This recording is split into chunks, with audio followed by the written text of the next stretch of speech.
Hello, welcome back to my channel. In this video, I'll be showing you how to create these NFC backpack tags. I'll be demonstrating how to upload the file on LightBurn and how to set it up if you want the 3D raise or if you want the engraved style. So let's jump in. So you added the digital file onto LightBurn. This green dot is going to engrave. That's where you're going to insert your NFC tag, okay?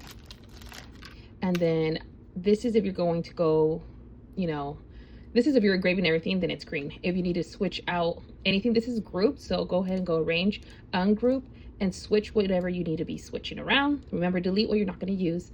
If you want to add one of these, you can go ahead and do that. Engrave is 200/30. For the wording, this part could be tricky, but it's super easy. So let's just put crabby as a reference. And the digital file is in the description down below. So let's just say you want a playful one. I like this one. Over here, you're gonna see H space and V space. This is what's gonna bring your letters apart.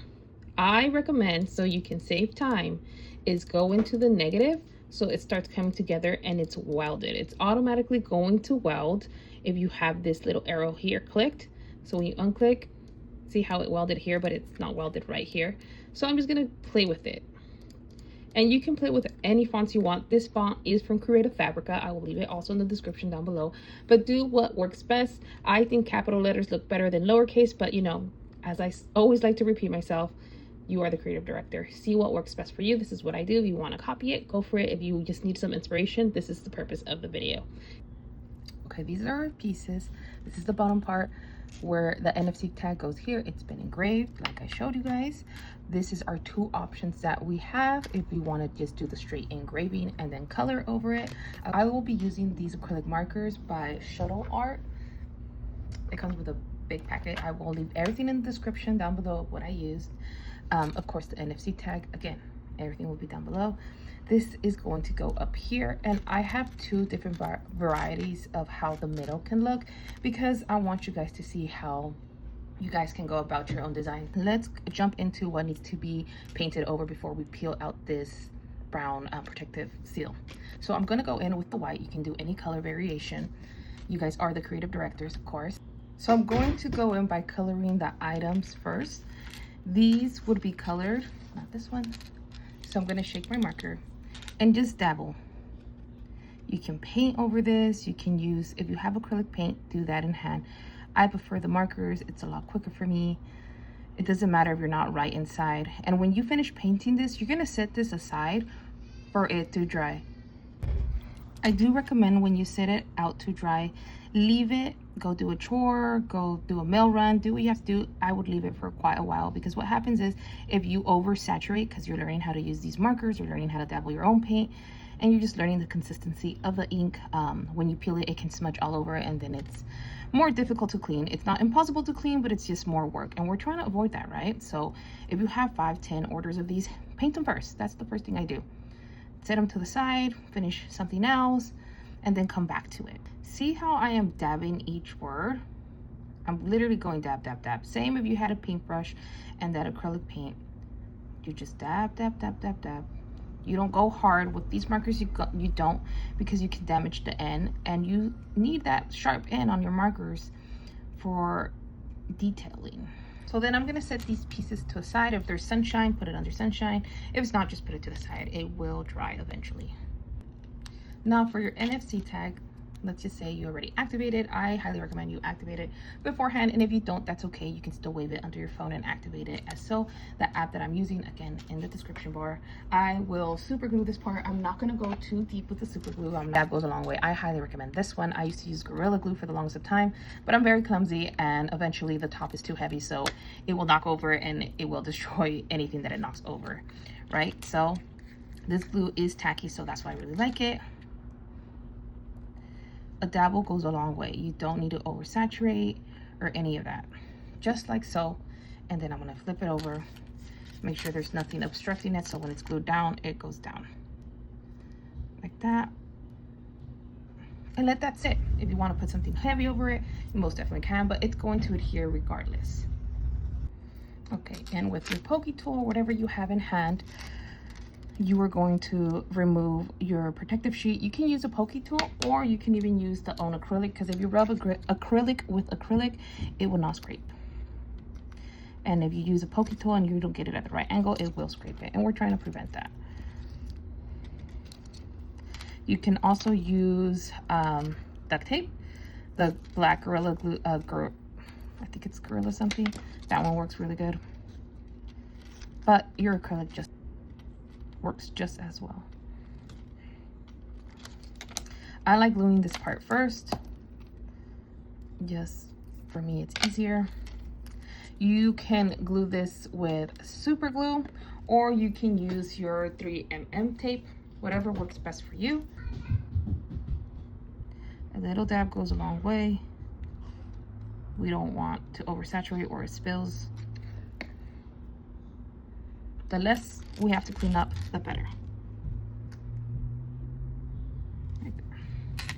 If you feel like you can't wing it, you can always make a trace as a guide for you if that's what makes you more comfortable, but you don't have to. This is already dried. Again, I'm going to use my own acrylic to remove. This is where your duct tape would come in handy, because there's a lot of pieces of words you have to remove, but my poke tool just works as well for me. So remove that. You're going to remove the back and the front. Do I have the black tape? I do. Where is it? I have no idea. But me rubbing this acrylic piece is going to work as well. Then with my pokey tool, I'm just going to go over, see how it removes it pretty well too. And your tape would be doing the same thing. There it is. Perfect. Lean it aside and letting it dry, it works wonders for me. So before you commit to gluing, see how you want to set it. That looks good to me. I will put a little generous amount when it comes to this piece, and then little dabbles when it comes to the bottom. Again, I don't want to squeeze and then it spills.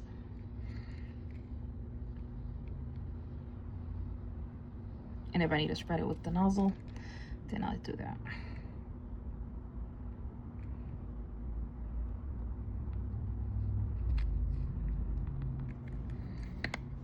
And it's kind of hard to wing because my phone's over here, but I want to cover the circle. And I will be applying pressure, so I'm going to put something heavy over this. My volunteer is my printer. So we're going to let that be pressured in, but we're going to work on this next. So again, you can use acrylics against acrylic to remove that. You just need a corner so you can run with it.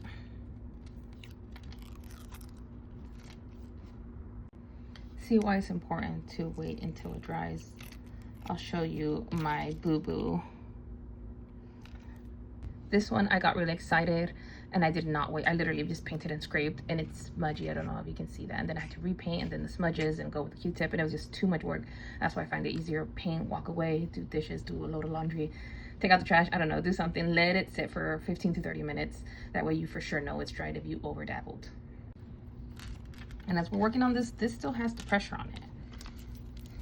This is where my pokey tool always comes in handy, is these little pieces that are a little stubborn to come out. You just poke them out, they're good. This, I did use the 3mm tape because I'm just gonna make it fit right in. I'm gonna remove the top layer just so we can see that color, and we're gonna go ahead and place it onto our piece just so we can compare what do we like best. Again, you guys choose what you guys want to do, but I wanted to show you in this video. I already created one ahead of time. This one I used 100% engraving. I didn't use anything else. Why? Because this is going to take more time. Yes, does it look nicer? Yes, it does, but it takes more time. You have to look for that extra piece that got cut out, and this is already grave painted. Let's go. If you need to make a second paint, you can put another second layer of paint. It all depends on how you want to go about it. And see, now I have to go into my machine and look for these pieces, 1, 2, 3, 4, and I don't want to do that. So you can either not make it inset and just make it raised, for example. So either you put in your piece here, you remove your 3M, or you go about it just engraving it. This looks a lot better. You can price this differently. and this one's a lot quicker. So if you need to do 20, 30, 40, you know, you're gonna knock them out quickly. Versus this one, it is easier if you have some pre-made and then you're just cutting names and having that in there. So it just really depends. So if you're gonna go with this one, it's a lot easier to have everything pre-made and then just do this last, or have everything pre-made like this and you're just putting in names. However you want to go about it. If you want to make them every day, you can make them every day, but you guys end up choosing what you want to do. I have everything that I made from the hoop. Everything I use is going to be linked down below in the description. Thank you so much. Everything I use, I will be linking it down in the description. Thank you so much for watching this video. If you guys want to see more laser tutorials, please let me know. There's so much to come. I will be making a series about how to choose your laser, how to start your own project, how I went about choosing my own laser. Again, thank you so much for watching this video. I greatly appreciate each and one of you guys. Thank you. Bye-bye.